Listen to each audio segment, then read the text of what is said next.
సిద్దిపేట జిల్లాలో ఉరుముల మెరుపులతో భారీ వర్షం కురిసింది. దాంతో చేర్యాల మండలంలోని పలు గ్రామాల్లో వరి ధాన్యం పూర్తిగా తడిసి ముద్దయింది.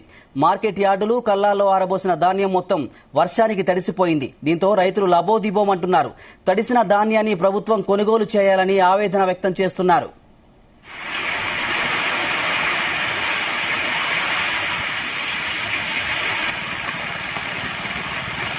ఈ గవర్నమెంట్ గమనించాలి, కాంగ్రెస్ గవర్నమెంట్. ఎందువలన అంటే కరెంటు సరిగా లేక పొలాలు, బావు, బోర్లు సరిగా వాటర్ పోయక ఎండిపోయినాయి.